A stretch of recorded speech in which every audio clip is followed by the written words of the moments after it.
Welcome back to Tennis Manager. It's episode 51. We're in Miami for the 1000 tournament. And we got an early pass on this one that set us up well. Swiatek beat Nagunye to get to the round of 32.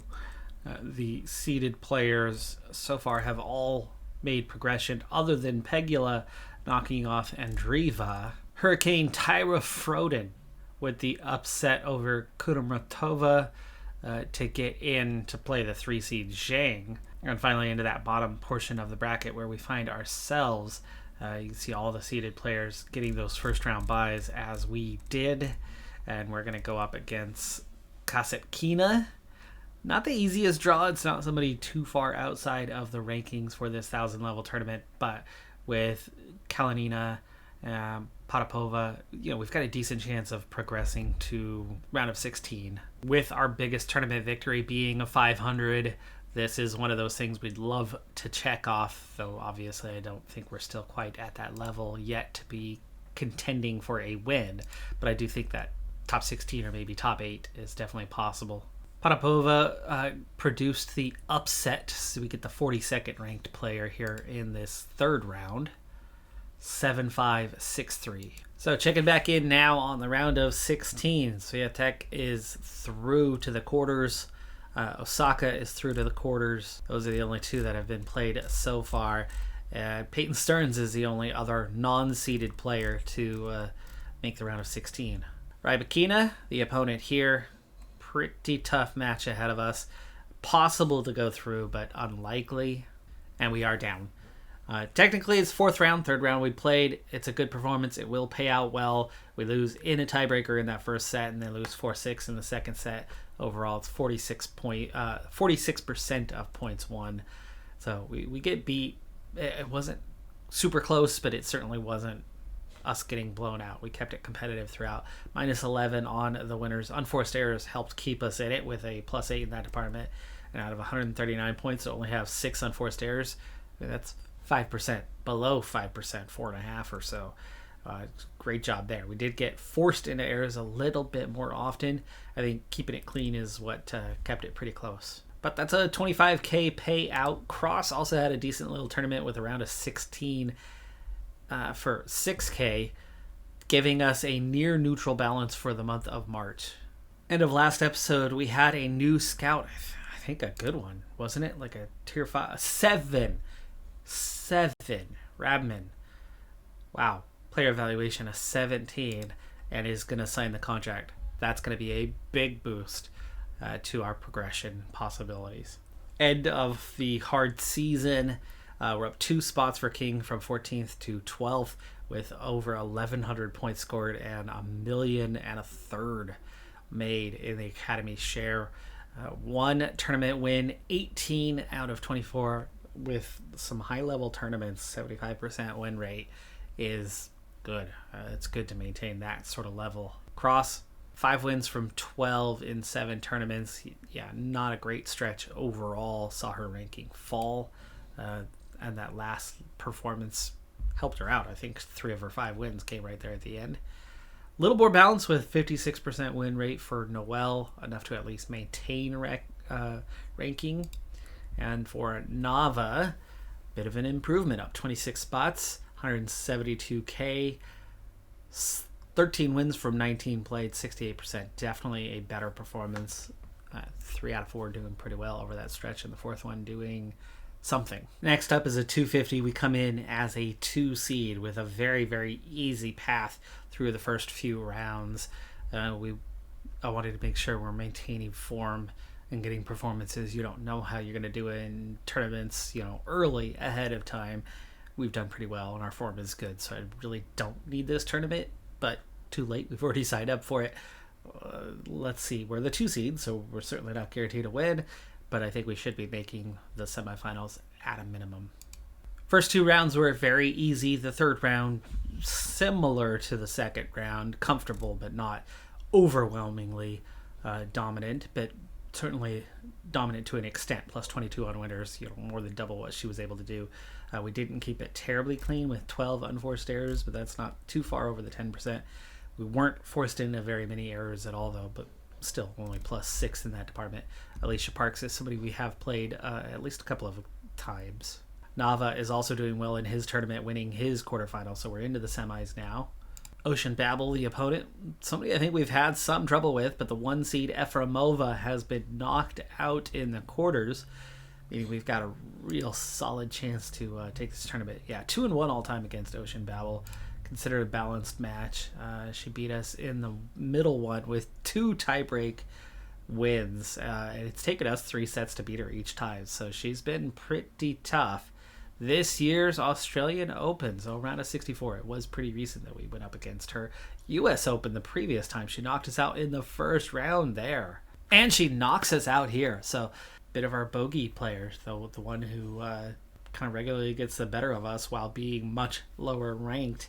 I would imagine it comes down to play style or kind of attribute distribution for her, but she has knocked us out. At least it's the semifinals, but very disappointing performance over somebody so low in the rankings. 46% of the points, -2 on the winners, and we could not keep it clean.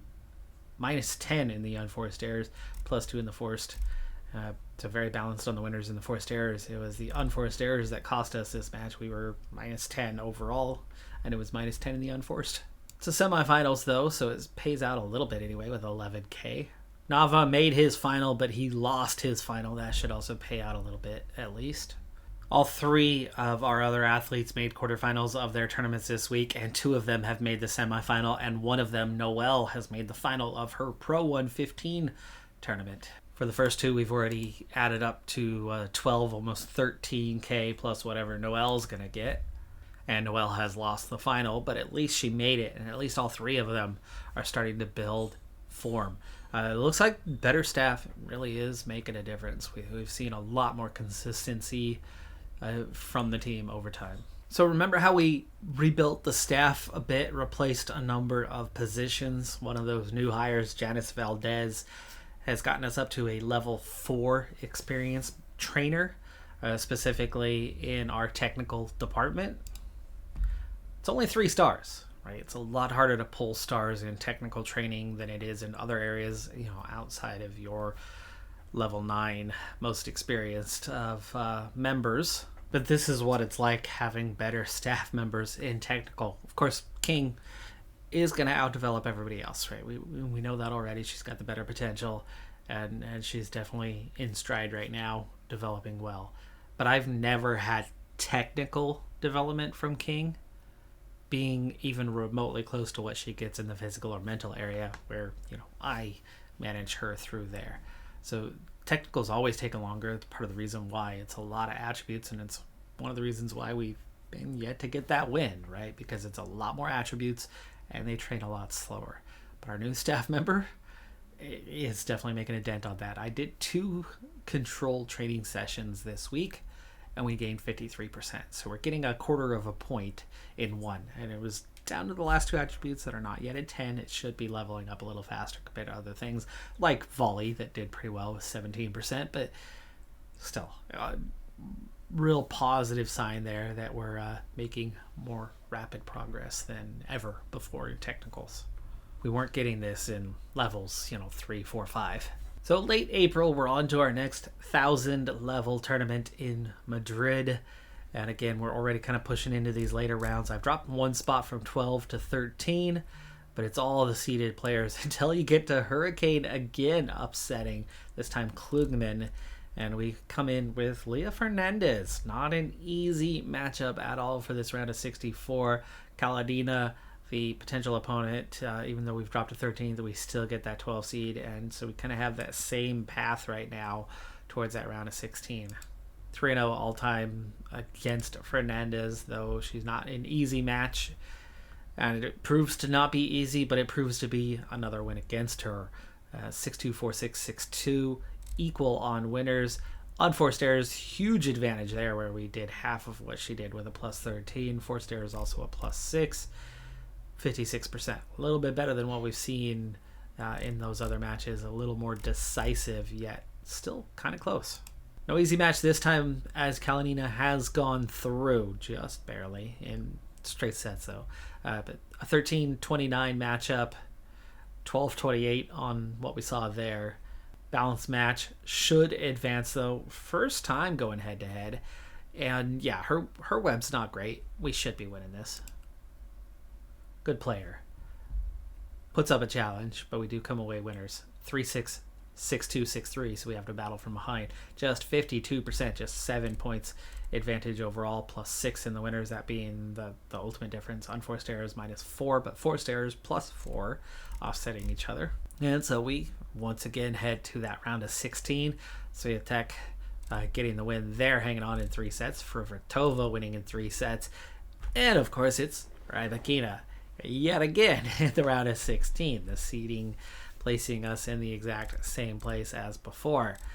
Below us, though, there's big gaps in seeded players being missing, and it would be whoever wins. If we can somehow knock off Rybakina, we could be heading right to the semifinals. But 0-2 all-time against Rybakina is not going to be easy, and it's now 0-3. In fact, it's worse than the last time. We drop a couple percentage. We had 46% against her in that last 1K tournament. Now it's at 44%, so she's beaten us a little more comfortably. Yet we've managed to outdo her on winners. And we haven't committed errors. It's 9-9 on the unforced, but it's the forced errors. This time we kept it clean. We played better in so many ways, but while she wasn't hitting winners against us, she just kept forcing us into the mistakes. So we could just about reach the ball, but we couldn't hit it cleanly. We end up in a -14 in forced errors. Another 25K payout, though, and again, that's where we should be getting. So form should remain. An additional week of training has seen me get that control point that I needed to make it a 10, but also see a little inflammation. Let's hope it doesn't affect us, as we are a day away from competing in a tournament. Our old foe Sonabe is coming up in round number 2 of the next 1000 tournament in Rome. We do have that ongoing injury. Sonabe, we've beaten her 5 out of 5 times. Let's hope that the injury doesn't cost us this time. It does not. We are able to move on 6-3, 6-2. Let's find out what that injury is. It's just a little inflammation, a little swelling in her right elbow is all it is. We don't know when it's going to end treatment from the physio, but the injury aggravation risk is very low. Seems like we're going to be just fine. Form's only good, though. Not perfect. So our round of 32 sees us luck out just a little bit anyway. Benchik gets knocked off. And so we got Kasatkina, the 44th ranked player. Certainly not an easy match ahead of us, but one we should be winning. 2-0 all time. Definitely looking the better of the pair, but match? No. 6-1-6 love. Totally dominant. Only +6 on winners, though. How did we get that dominant? +8 on unforced errors. Oh, huge advantage for forced errors. We did what Rybakina did to us in the last tournament. Swiatek knocked out in the round of 64. Definitely opens this tournament up a bit. 13 seed Samsonova into quarterfinals.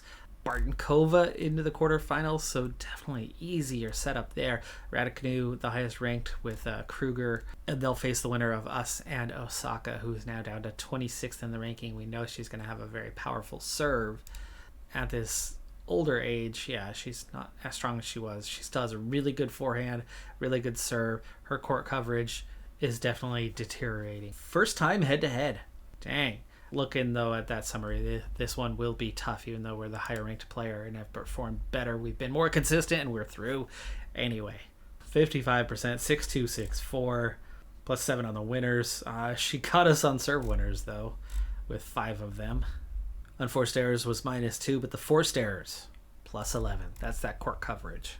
And so, the quarterfinals, Samsonova and Bartenkova, we already saw. It's us and Raducanu on tough on what we'd see on the other side. So this is probably about as far as we're going to go, most likely, but we've done well.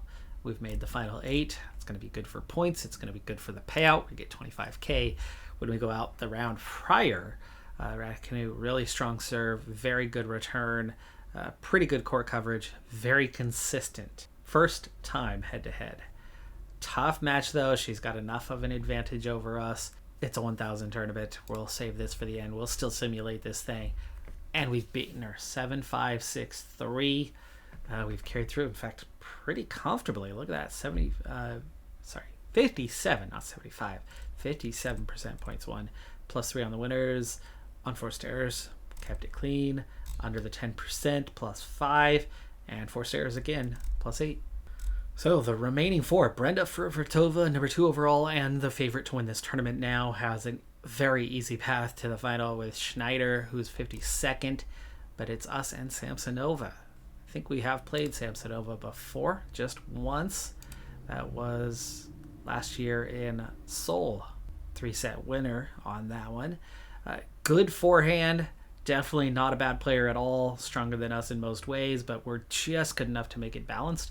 We've got a real shot to make the final on this one, but we will not. It's a semifinal exit, but that's going to be a heck of a payday. That's definitely going to be good for our form as well to be able to push in this far. 51% of the points, but we go home empty-handed. -2 on the winners. Unforced errors, again, clean, +3. Forced errors was +3. Yeah, a little surprising that we don't take this one. Good match, though. We played well. And that's a $56,000 payout. That's solid. That's a good one. We're now back up over 400K and just about neutral for the month with half a month to go. The last couple of months we've been just slightly below negative balance as we've really increased our expenses a lot, and it's the staff expenses that have gone up. We've got better staff. They're costing us a lot more money. Teams perform a little bit better, but in terms of the finances, it's not necessarily turned into extra cash for us to progress any more quickly. Looks like I'm going to get a 2-week break to do some training. That's good. Let's check in on the reports on how we're doing in terms of we're down. We just made a semifinal of a 1,000 level tournament, and King has lost form. The injury? Is that a byproduct of the injury? Doesn't make any sense. Maybe that was entering this tournament, coming off the last one, and hopefully we'll get that back because the tournament itself, right, the reset's not done. We've just gotten, stepped out moments ago. We just walked out of the stadium, so we'll probably bounce back. I would think that semifinal would help us a lot. Anyway, the control is now a 10. Short term, that had been the objective. Actually, it turned out to be a pretty long-term objective. I think it took us about 6 months. We get so little training these days. It's ridiculous. Too many tournaments that we are stuck. We're tied to that we have to attend. It makes it a lot harder to stay healthy, for one, but to progress, to get development once you get to this stage. Because, that physical and mental, it's almost there. We are so close to maxing all of these out. There's a lot of near 20s. They're going to happen. Just a matter of time. But it's those technicals that we need to be a slam winner. We've got to get these up to about 13 and then get all those +2s to have about 15s with virtually, 20s across the board everywhere else with our tactic. I think that's enough to win. So we've got 2 13s now. Forehand consistency is a recent addition to that. We've had the top spin for a while. And finally, I get that control to that double digit. So the last one, the last attribute that has yet to reach double digits is drop shot. And I will do that for the sake of the milestone. So that'll be my next target, the drop shot, even though it's not that important. Once we've gotten that taken care of, then we can start to focus in certain areas. As for what's left of 10s, control and timing, and serve power, and serve spin, and serve consistency. I could use a little serve training, get those all like another point. And then I think we need to focus on that forehand, backhand, and maybe the return. The return's really close to level 12 too. In fact, there's a lot of these that are close to leveling up. The serve, that's going to be just 1 or 2 sessions to get a point out of all of those. So I'm going to knock that out next. But then focus on that forehand, backhand for a little while, and then the return. That's going to do it for this episode, though. I'm Decathlon Gamer. Like, comment, subscribe, and I'll see you next time. Have a good one. Be safe out there. Bye for now.